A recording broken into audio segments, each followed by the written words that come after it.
Hey guys, we're going to continue talking about exponential growth and exponential decay today, but we're going to have a special goal behind this. Way back in the day, there was a Swiss mathematician by the name of Leonard Euler, and we write that name E-U-L-E-R. Some people pronounce it Euler. That's sort of one of the ways that I grew up, I think, learning was Euler. It sounded a lot like Bueller from Ferris Bueller's Day Off. It just clicked in my brain, but it's pronounced Euler. Again, different country, different pronunciation. So his name was pronounced Euler, and he was really interested in this compounded interest problem that we looked in chapter 7.1, where it was r over n raised to the nt. And he was really intrigued to see what would happen if he continued to increase the number of compounds. See, the more often we compound a problem, the interest, the bigger the exponent gets. And we know exponents make a huge impact in how fast something grows. So he said, hey, let's maximize that exponent. Let's get it huge. But the problem is when we do compounded interest, we're also reducing the rate that we get each time.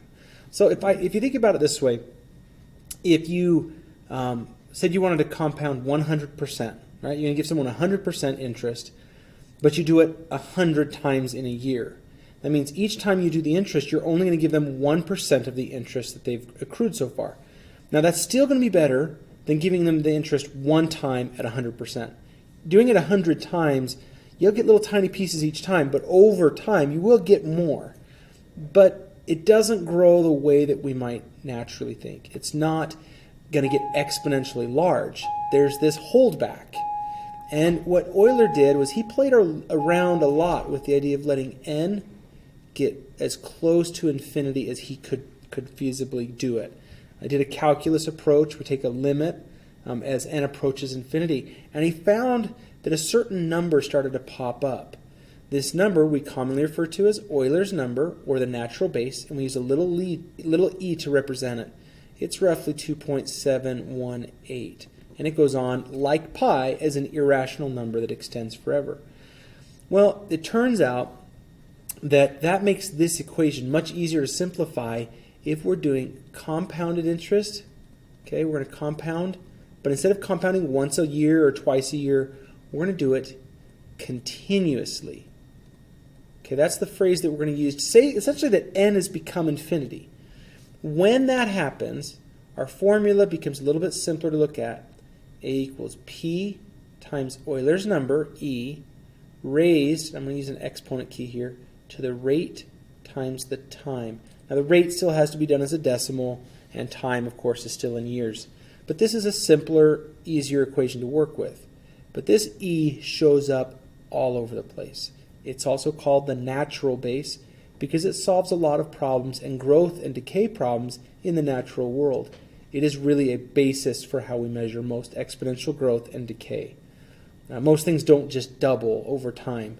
They're doing something much more complex, and Euler's number can be used to model those things. One other thing that you kind of need to understand, in the past we said that if you had a number bigger than 1 raised to the x, this would be growth. That's still true. And if it was less than 1, like y equals 1/3 to the x, this would be decay. That's very true still.